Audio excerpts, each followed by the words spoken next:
Really excited to chat today. We're going to have a really fun conversation. We've got some panelists here who are just amazing in what they do, and I can't wait to turn it over to them to share their stories.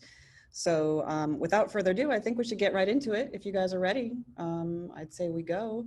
So to start, I think I'll have each panelist introduce themselves and give a quick kind of summary of what they're up to and what kind of products they're working on, and then we can dive in. We've got a whole Q&A. As Toonie and everyone's mentioned, we'll use the chat. If the group has questions, just fire away in the chat. We'll grab them as they come up. And again, this is meant to be a really interactive, fun conversation, raw, uncut, uncensored. So get ready for that. And I guess I'll call on Emma first, who's calling in from Paris, so a little late for her, but Emma, please tell us about you. Hi, everyone.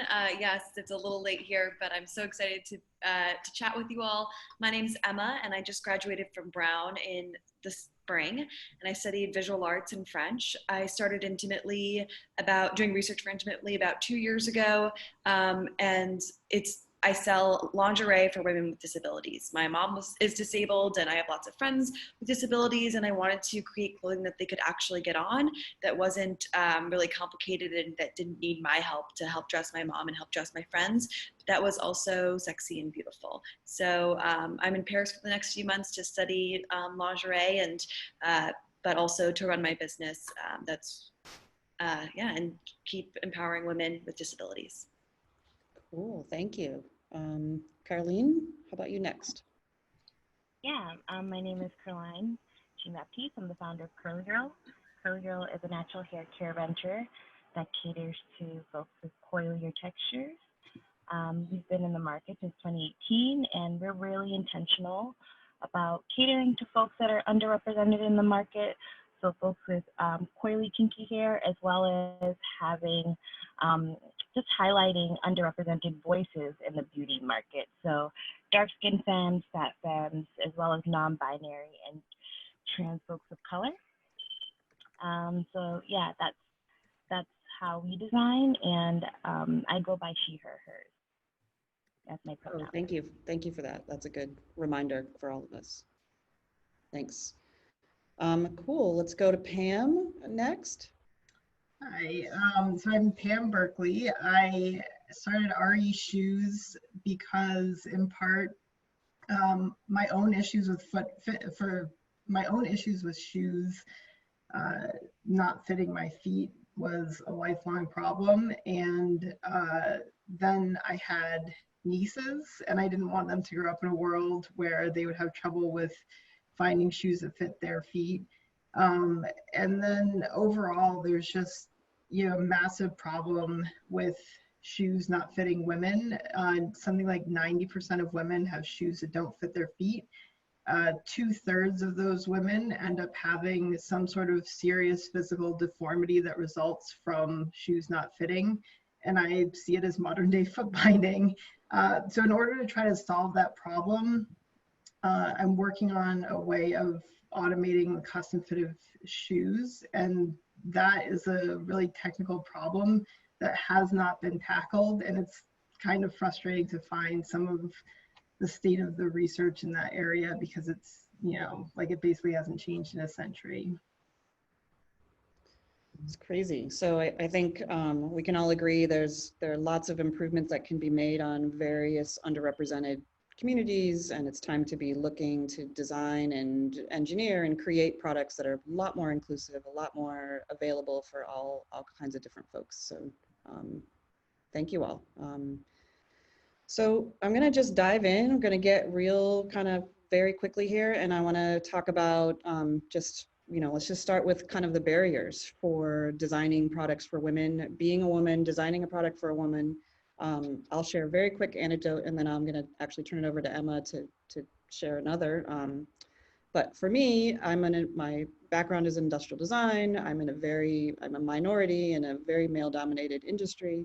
Whenever there's a slightly female product even breathed, they're like, "Oh, Jeanette, come over. Let's have you work on this." And like, I hate that. of course. So my biggest barrier really is constantly being called upon to represent, you know, my group. And I think we can, you know, there are many others in this talk that can align with that. And so that's, for me, that's my biggest barrier in my career, is kind of trying to speak for all women in a room full of men.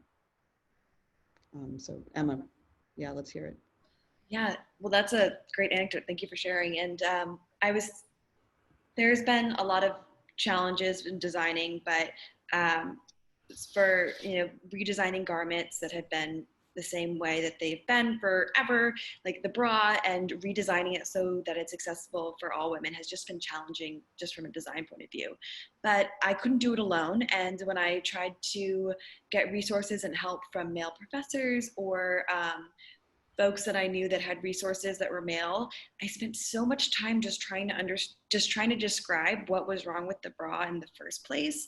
And anyone that wears a bra knows that, like, it doesn't really make sense that it clasps in the back, and those tiny J hooks are so annoying. And so while I could have been working on the solution, I was spending so much time just trying to describe the problem. And once these folks understood that bras were really hard to get on, I then had to explain why bras were important, their connection to desirability and undergarments, and how they relate so closely with self-confidence, desirability, and sexuality, and all these nuanced topics that you just don't get from looking at a bra. And so it's a pain just describing it. Yeah, I can imagine. I've done my fair share of feminine hygiene products, and those are always fun conversations to have with the male engineers. And in fact, we even had them wear some around for a while, just to get the feeling of like that crunchy, crinkly, like nasty feeling on your bottom. So, you know, it's frustrating. Kerlyne, anything you'd like to add? Yeah, definitely. Pam can go first. Okay, Pam.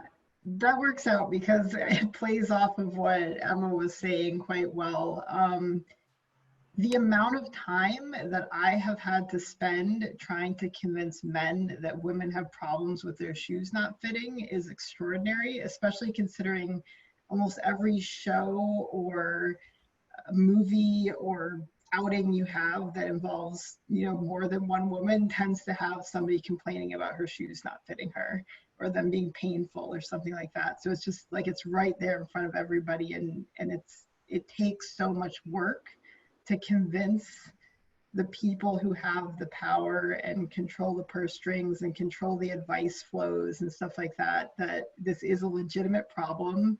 Even when you give them the numbers, like 90% of women have shoes that don't fit, there's this pushback, this like disagreement that that's true. They don't believe that it causes serious injuries. It's such a foreign concept. And then the other big barrier that I've encountered is inertia in the footwear field. It's not a gendered thing. It's just that the industry has seen no innovation in, you know, well over a century, and people who have the knowledge about what works for making shoes have no concept of stepping outside of the traditions of footwear making and adapting it to the new technology we have.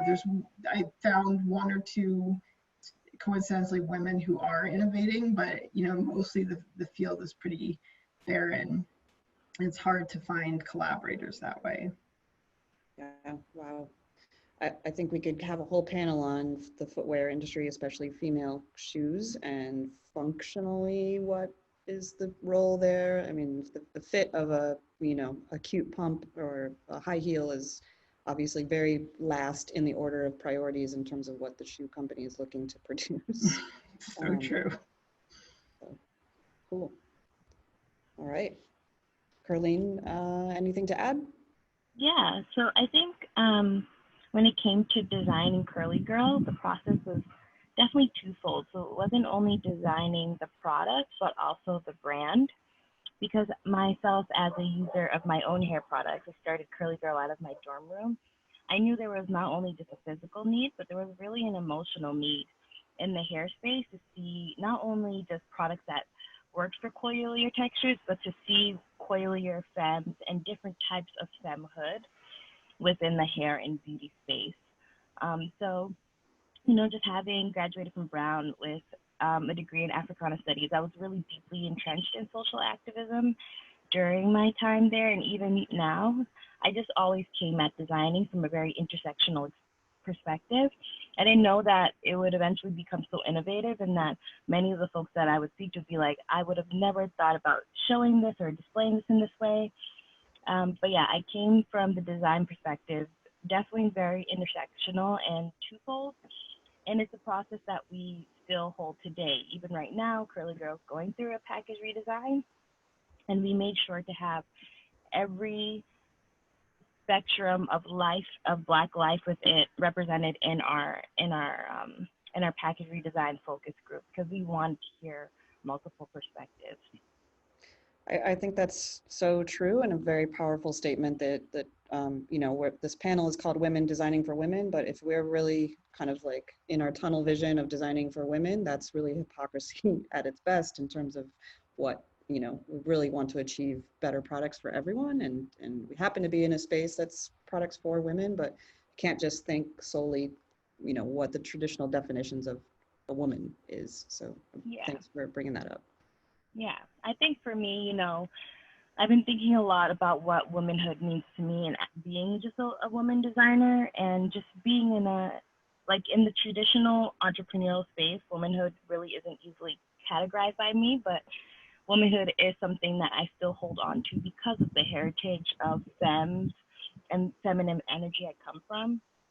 And I think if I were to have just a living definition of womanhood, it really is just practicing a love ethic through a feminine lens. And for me, that's generally something that's usually softer or just more heritage based. And the other femmes that I've spoken to that are non-binary and trans, they can identify with that. And so I'm really glad that I created a brand that still just illustrates that without, while just like expanding and extending womanhood to other folks. So that's great, and it actually leads into my next question about kind of what inspires you, what kind of keeps you going and keeps you true to your mission of really what you are setting out to do and what your brand is all about. Maybe Emma, you can jump in here. Yeah, inspires is a tough word, especially in my space, because women with disabilities are often seen as an inspiration or something, and in reality, it's just people living their lives. And so, but it is inspirational, not that they have disability and keep going with their life, because that's just the life that they were given, and we're all in this together, and we're focusing on bringing a sisterhood, but rather the reactions that I get to the clothing that they wear, and that is inspirational. Just seeing women, I've had women cry and tell me that it's the first time they felt beautiful and included and finally sexy and desirable. And so those moments keep me going to keep designing, even when it gets really tough and it's a hard working with the manufacturer and it's a really just a hard day. I am reminded that clothing and fashion is a visual language, and how you see yourself and portray yourself. And when that's done successfully, it's really a game changer for a lot of folks. Yeah, have you all heard of the term design thanking as opposed to design thinking? It's a Liz Jackson, who's a disability advocate, has a great TED talk about it. So it's called just what you're talking about, which is, lots of people like to be the evangelist and, I'm really here to create products for you, but her take is, you should be thanking basically these folks who have given you a problem or who are already solving their own problem, and you're just sort of tagging on top of it. So design thanking is her term. Great. Cool. Pam, what kind of things keep you going through all the struggles? Well, my own hovering need, I'd say every winter I have to encounter is like motivation to get the shoe design figured out. Sandals are much easier on feet that don't fit into shoes.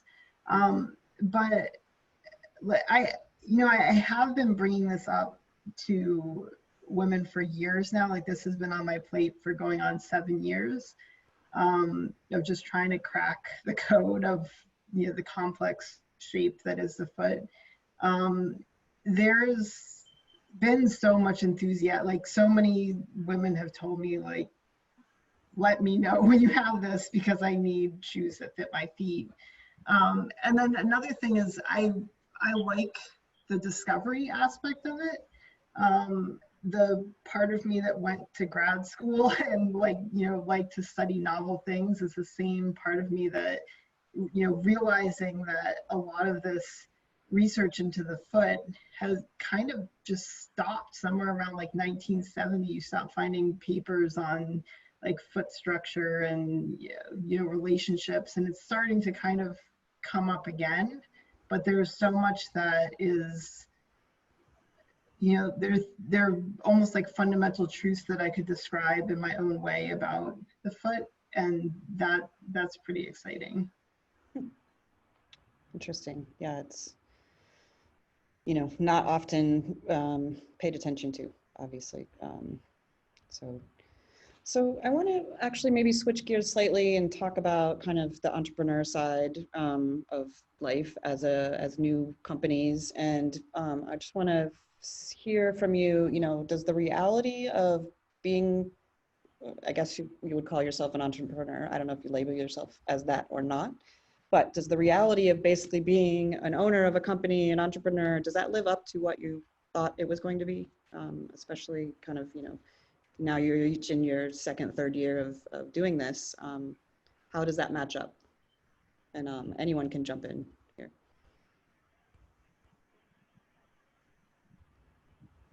Emma, looks like you got something right on the tip of your tongue. Go for it. I had no expectations into going into this role. I majored in French and visual arts at Brown. And so I really didn't know what to expect when I first started this, what was first a blog and is now a business. But it seems like even though there's a lot of people in different fields, whether it's entrepreneurs that started a B2B SaaS company or a fintech, or like me, an e-commerce social impact startup, I see a lot of content that I relate to. Like the day of an entrepreneur is like up and down and up and down and up and down. And it's so true. Like, you know, and it's interesting that we're all coming together with these same experiences when you start your own venture and you're founding and paving your own way, that it is, you know, at one moment I have a call with the Boston Globe and we're going to get a feature there. And then the next, there's something wrong with the manufacturer and we're not going to get the scheduling on time. And then next someone has a great experience with our product. And so I didn't realize that that was going to be part of this role as a CEO and a founder, but it's definitely been a journey every day. Yeah, it's many hats, right? And you know, everyone on this panel is really scrappy, you got a very small team. If it's a team of one or 1.5, or you know, you're doing so many more things. So yeah. What kind of what did you think it was going to be like?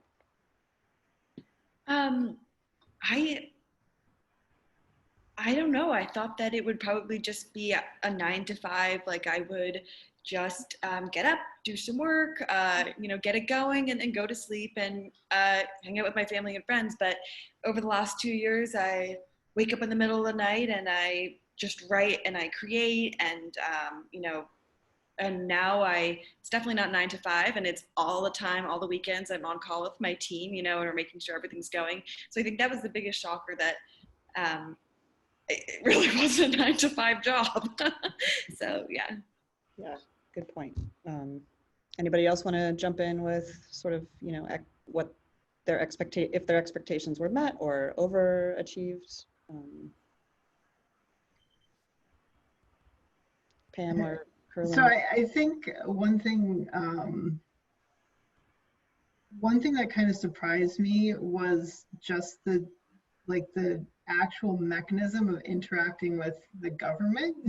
Like all of the things that you have to do or you don't know about or whatever, like that was like starting a business involves so many just like crazy details that don't have to be so crazy. And when you're on the like people have, the way people talk about entrepreneurs is as this kind of, this almost like golden child type of a thing, like, oh, they go and they start something and whatever. And it's like the actual mechanisms of doing it involve so much just like bureaucratic nonsense that was somewhat surprising. And then the other side of it is it's a kind of lonely thing in a lot of ways. Like, I don't know if it's just because of the research project I've taken on, but I can't really share a lot of what I'm discovering or doing, because then that has an implication on my commercial viability in the future.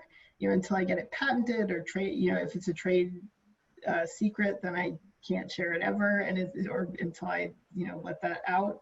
And so it is very lonely. Like when you're doing other types of research or projects, you can just share you can be like, oh, look at this cool thing I discovered. But as I've gotten further down the path of succeeding at what I'm trying to accomplish, I have to tell fewer and fewer people. And then it becomes this almost like claustrophobic and lonely type of a thing. And I didn't expect that. Wow, that's a really very vulnerable thing for you to say, I would say, and I think lots of people can agree with it, but that is the reality of being kind of the one with the brainchild, and kind of all the stress and all that comes down only on one person, because not everybody is as passionate as you are about what you're doing. So Pam, I definitely relate, and also 100%. And also when I was able to share things with people, it was so in depth and niche, and I was really excited about it. But like my friends really don't care about the mechanics of a bra in super depth and the way that I can patent this or that, or so yeah. It's an interesting lonely journey, especially as a solo founder. So I just want to pause for 1 second and remind anybody who's listening, and Avi just jumped in, just to say, if you have questions or anything pops up and you want to put it in the chat, we can pull it in as a question, and I'm sure the panelists would love to, answer anything you have either live in the chat or, we can discuss here. So again, it's meant to be a very interactive panel, so please jump in with questions if you have them. Cool. I want to touch next on funding, and especially as we just talked about, the expectations of what it's like to be an entrepreneur, and, it takes money to run a company, it takes money to pay yourself a salary, and, oftentimes there's a venture capital as an option. Pam talked a little bit about government, which I think maybe is alluding to grant opportunities, but I'd love to hear, your, success stories, but also your horror stories when it comes to kind of pitching and looking for people to give you money to kind of, believe in your product and keep it going. And again, I'll let you jump in, or I can call on someone.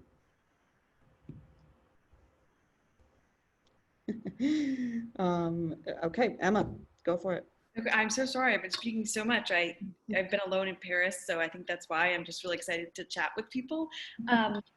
So funding has been interesting because people don't normally think of a lingerie business as something that could be a startup, or, our real goal is not just to be a boutique, but really to revolutionize the way that people think about clothing, the same way that Liz Lang did with the maternity market in the 90s and brought it to every corner of the globe, in the same way that Lane Bryant did with plus size clothing. So that's been a challenge to do. But one, we haven't done any VC or anything like that, or even angels, but pitch competitions have been really successful for us. And, it's different. We won second place at Brown's pitch competition with $15,000 and just won first place at Smith's. Draper pitch competition for $25,000. And that's been a really fun experience. We're definitely very different venture, and I've learned a lot about speaking and really getting other people excited about my venture. And I'm excited to how that will translate when I move on to when we pitch for angels, as we're about to raise a seed round. And, it's much different than a small little college undergrad pitch competition. But I've also been grateful that a lot of the people on the receiving end who are judges are women. And so they can really understand it easily in a capped 3-minute pitch, and I don't have to go into the details. But I'm curious to see how that will translate, and I'm nervous, frankly. Nice. Kerlyne, you had shared in the pre-call a really, exciting moment for you when you were talking to Bobby Brown. I wonder if you'd like to share any kind of takeaways you had from like an experience of really, being successful enough to be noticed by someone like that. I think you had described it as from Instagram or something like that, but could you share a little bit about that?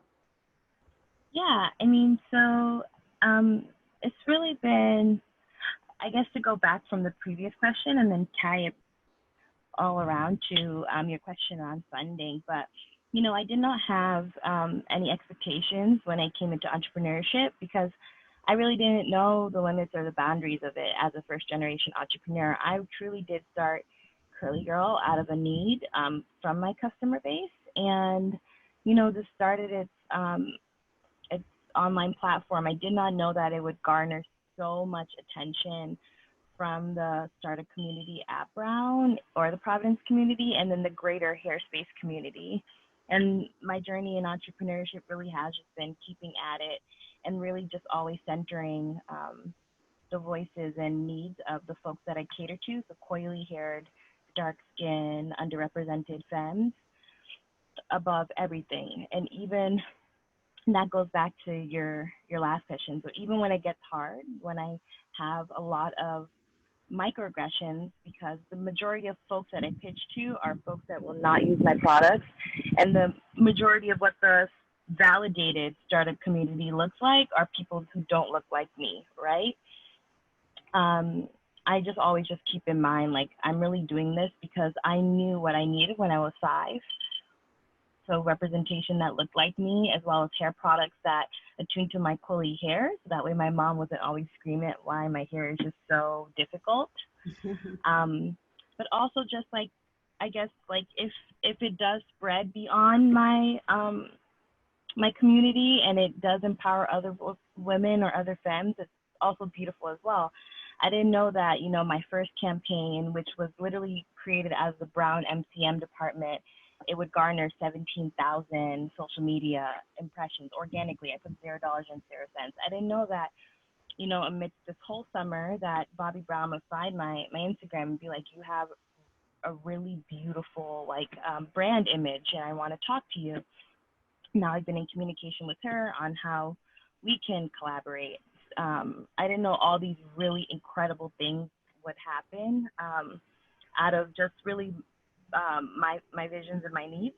And it's weird because I recently had a feature with the Boston Globe, and I was just talking about how much of an entrepreneur is the power of seeing your vision and putting it into fruition, and that's what it's really been for me too.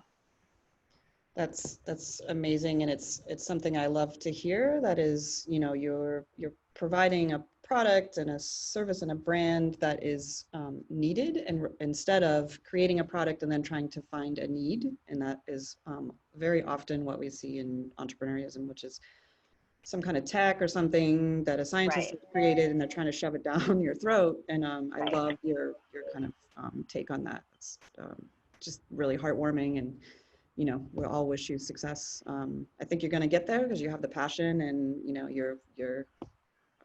you just seem like it's going to take off. So thanks.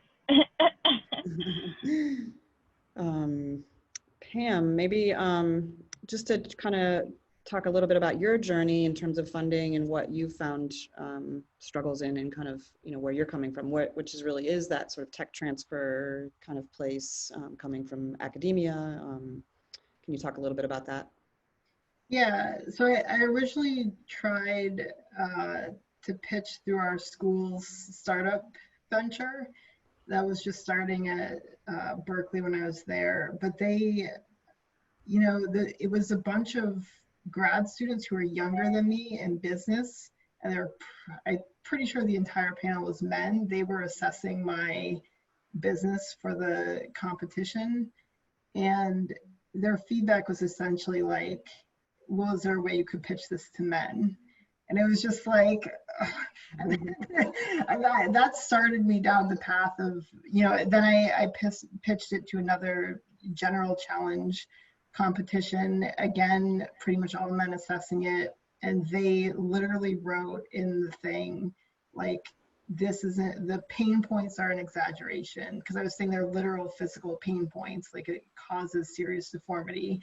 And several of the reviewers were like, I don't believe this. And it was just like, well, what, like I had numbers and everything. And then I realized that I could apply for an SBIR grant, a Small Business Innovation Research grant with the federal government through NSF. And because of my academic background, I had familiarity with grant writing. Because I had my PhD, it looked good to reviewers. And so that seemed like the most, instead of trying to convince people that a problem was a problem, I went to the government, who has to evaluate everything kind of objectively. And so I got in that way. But then, a kind of surprising thing about that process is they give you these advisors that you're supposed to work with in order to show you're like interested in succeeding at the program. And with those advisors, I faced the same problems. Men who would say like, well, what makes you think women are going to want to buy shoes that fit their feet? Prove that they want to. And it was just like, this isn't something you'd have to prove in any other space. And then, another advisor that we had who was on a call with a woman presenting the results of the market research, saying that it was something like 2/3 of women want shoes that are both comfortable and attractive. And he just was like, wow, that's so surprising. And the woman and I were like, no, it's not surprising. Like, it was just, he's been pushing me. He was my main advisor, and he kept pushing me for my phase 2 application to like say these things in the application that just weren't true and weren't on the nose. And that was like a lot of drag, and it contributed to, I think, like my inability to get the phase 2 funding. So it's pretty, yeah, it's been like just fighting the biases has really dragged on the funding. Yeah. I wonder if, so, through your experience and kind of learning these lessons, like who do you turn to for support? I've heard been in a lot of other groups where, these, especially female groups, who sort of turn inward to each other for support, rather than kind of like your traditional spaces. Emma, I know you mentioned like a Slack channel that you just kind of whipped together and now has tons of followers, or, and like exchanging information in a very raw and real way that isn't filtered or, edited or something. What do you think?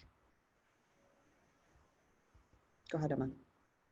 Yeah, I mean, I was really facing this problem. I've been in lots of groups and through Brown that were really, really helpful, but I just wanted to chat with other women that were around my age, or like between the ages of 20 and 30, who were entrepreneurs that were doing direct to consumer products. And so I had one friend from Brown who was doing something similar to me, and she knew 2 other women.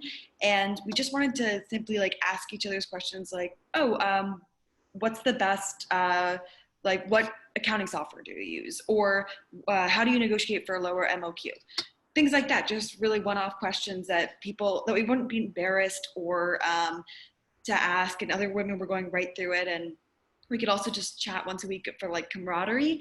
And now there's 20 members, and it's all women just doing D2C businesses, usually in the consumer, something to do with women. And it's just been really great just to have a network of women that I can feel entirely myself and comfortable and ask all the silly questions like, how do I put a shipping label on and call USPS to pick up the package from my house? Like, I don't know how to do that. And so it's been really great. Just there's a certain just a feeling of letting down my guard when I'm just around other women doing the same thing as me. Yeah, which is so important. And I think kind of to Pam's point is, will eliminate some drag, having to go chase down these distractions because of someone's opinion about what's important.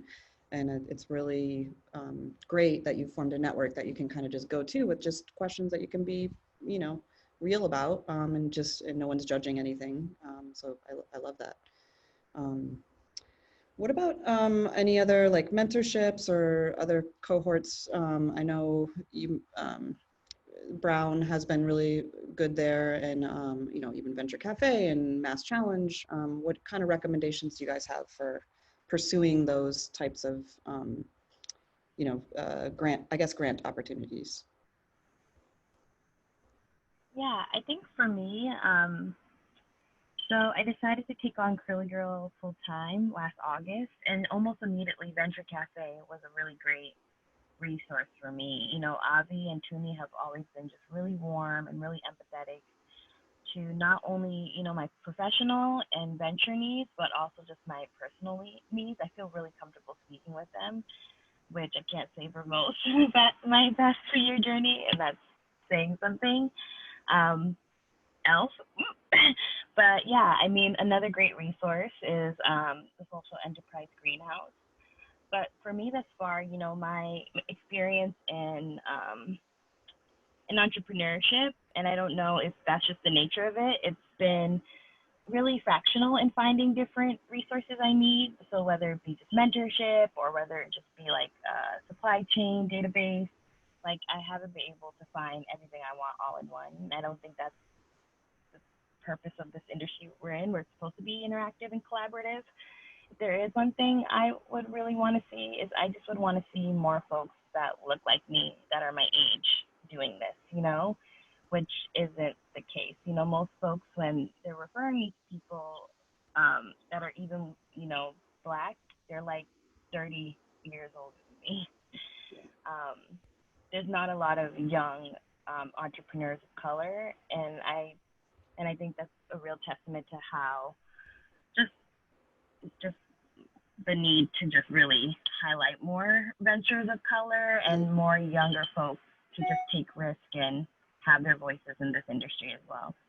I agree. I think, you know, if you don't see it, you know, if you're a young kid and you don't see someone who looks like you or who has the same passions as you succeeding or in any kind of prominent space, you don't even know that's possible.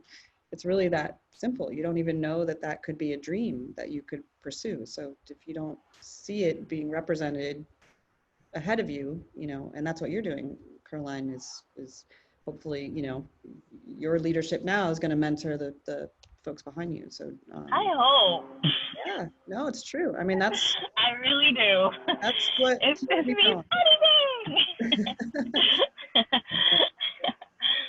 Yeah, exactly. So, you know, it's not for nothing to kind of push through all those dark nights and lonely times. Like, know that you're impacting, you know, there's a soft conversion, I would call it, to the next generation, and you may never see it, but know that you are definitely, you know, out there and making a difference, for sure. Yeah. Cool. Well, I guess, you know, let's see, what else do we want to talk about? We've got a couple of questions. Emma mentioned kind of the, you know, if you want to join her Slack group, to reach out directly and she can hook you up there. We talked about mentors and advisors. I think. Could I jump in and answer? Please. Yes. Yeah. Just really quickly, the one thing, what Kerlyne said about fractional support is really true. I've been finding a lot of my inspiration and vision and just kind of generic support coming from women with this project, but a lot of my specific technical support and business support has come from men. My father started his own company when I was younger. Like, it's not a technical venture, but you know, there are things that I can turn to him about that. And then a lot of my engineering friends from grad school and undergrad are men, and they appreciate the technical side of it a lot more than a lot of the other people I encounter who don't have the technical background. But yeah, and then I have to agree that the Venture Cafe stuff is really connective and helpful. Yeah, you know, it's definitely been a shaky time for everybody to be doing these social gatherings and trying to figure out the new ways of staying connected. But Venture Cafe is killing it with these talks. So I thanks. do also have to say, since I'm hearing you both in person and remotely, it is great having, like, you're an example to me that was there from when I moved to Rhode Island with my business, and that is a great connection. Pam is, yeah, we are like 20 feet away probably from each other. Oh, and also since Jen is in the chat, Design RI is pretty cool as well. They actually connected me with my first design intern. When we started our package redesign process in the beginning of the summer, I really wanted to take on a Black woman entrepreneur and a Black woman designer, a part of our team. And so I negotiated in our contract to take somebody on and build their capacity, and Design RI was really helpful in connecting me with a new grad. So yay. That's awesome. Yeah. Design RI is also a neighbor here. Their office is right above me. So Lisa's great and a really great team. Gearing up for Design Week. So keep your ears posted for those events coming up for Design Week. Cool. So I guess, we have a few minutes left. I want to give each panelist kind of an opportunity to just, give some, one thing they'd like to leave everyone with, and hope, an inspirational kind of thing that, yes, we're women designing for women, but, just what are a few last thoughts that you'd like to leave everyone with? And Pam, maybe you can jump in. So I think that, for me, I think a lot about the combination of engineering, design, access to starting a business, creating products as a real social justice problem. There's so much, just like the ecosystem of it prevents a lot of real solutions for people who deserve solutions. And I think in my space, I'm running up against the problem that there aren't enough women and other people who have the problems with shoe fit who come up through engineering programs that I could really develop, like a cohesive team of people, like I could if I wanted to start some wearable app that, tracked your heartbeat as you ran or something. It's like it's a specific problem that requires somebody to have a degree of passion and being on board with it. And the way we're educating people and teaching them in society, there isn't that cohort coming through, which makes it even more challenging. So that's, I think, important for everybody to consider, is how to make sure we're doing the inclusivity thing straight through. And I actually think this, pandemic is helping with that, because it's allowing us to join groups and panels and things that you might not normally have access to, and really hopefully open your eyes to other things than just what the media is kind of sending you. So I'm hoping that breaks down some walls. Cool. Emma? Yeah, I think I've learned a lot about the design process, and what's really important to me is I'm learning every day about it is to continue to keep it intersectional. Creating a brand is really complex, and making sure that everyone feels welcome, whether you are a cis white disabled woman or you're a Black queer disabled person. It's been the bras is one thing. It's definitely challenging and technical. But creating a space online where everyone can feel like they can voice their opinions. We just launched this new community section, and making sure that these women feel really able to be vulnerable. And so it's just been a big learning curve for me at the design aspect. I wasn't trained in this. I was trained to speak French and paint at Brown. And so I am working every day to try to make the most inclusive company that I can. And that starts with also hiring women who of all different backgrounds, whether they're able-bodied, disabled, or different backgrounds. Cool. All right, Kerlyne, you have the floor. Yeah, so Abby had asked a really great question on how we're validating and scaling current products, as well as just how we are creating new ones, and to tie that in with your final remarks.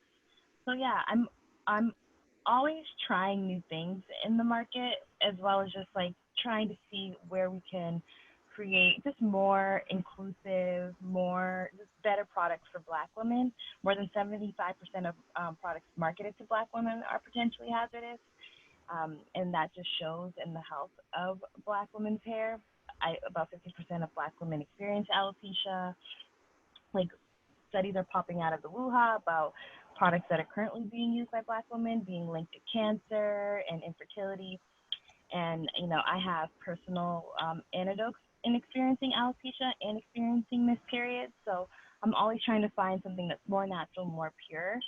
And it's been great, right? It's been great being able to really practice my creativity and being creative and serving Black women, as well as learning more of the technical stuff, like my SKUs, like my dye lines, all those great things with the packaging company that I work with right now. So I guess my final remarks. Oh, my sister wants to give my final remarks. My final remarks would just be that, you know, designing for women of color has been a hard process, an iterative process, but it's been a process of true service and something I'm really grateful to do and want to continue to do. Nice, nice. Well, you know, I'm really proud of all of you for stepping up into such a kind of vulnerable, even talking point. And this is how we are going to make change is really owning that there are differences and that you can have a company that is true to what your mission is and what is your definition of success. I think you guys are all super successful right now. Success doesn't always mean the same thing to everybody else. So I just see the joy in your faces when you talk about what you're doing. And I think that's the #1 measure of success. So congrats on that. And thank you, Jeanette. You're one of my favorite moderators, and we'd love to have you as an ecosystem partner and a very close neighbor. No, I had a lot of fun. It's always, I love hearing new stories, and thank you for allowing me the opportunity to meet these new entrepreneurs. I have one question that's been lingering. You know, we heard from Kerlyne, we heard from Pam, and we heard from Emma, and Jeanette. Some people, we have one extra minute. Some people don't know some of this awesome work you're doing in response to COVID. And then I also was wondering, are there new projects that you're working on in terms of designing is there anything interesting that you're designing for women specifically that's in the docket that you can share? Great question, Avi. Sure. Well, I feel like our studio right now is dominated by products for women, actually. We're doing a lot of wearable devices that are for menopause, breast cancer, heart issues, and I'll just touch on heart issues for one. So traditionally a patient who is monitoring their heart health would be sent home with a halter that is going to collect some data and that the doctor will then look at later. Well, basically no halters are designed for breasts, so they're always like in the wrong place. And so that's been a really great opportunity for our team to kind of identify that as a problem, that, you know, not one top fits all. And so we're just really excited to be able to kind of jump in with our experience and enthusiastic team who always is ready for a challenge like that. So that's on the designing for women's side. On the COVID side, yeah, we are building, we've taken on an insane journey with, we're building testing booths for URI, Salve Regina, Providence College, Coastal Medical. So right here in the space next to me and in the parking lot has been a full-on production site for COVID evaluation and COVID testing, and you'll see these trailers next week. And so we're really proud to be able to, you know, offer our expertise, our space to be able to take on such an important topic. So Does this come off of, I know when you connected to the National Guard, so this is, 100%. You know, another iteration? Yes. Yeah. Awesome. So that's these so are 4-season trailers, meaning, you know, everyone's seen a tent next to somewhere where you're getting a testing or getting tested or getting evaluated. And these are meant to be enclosed trailers outside of the normal university or office space where the clinicians will be in a climate controlled environment, but the safety factor for air ventilation and you know, PPE is there. So when the tents, you know, when it becomes winter and you can't wear your snowsuit under your PPE, these trailers are going to be the go-to for that. Wow, awesome. Thank you.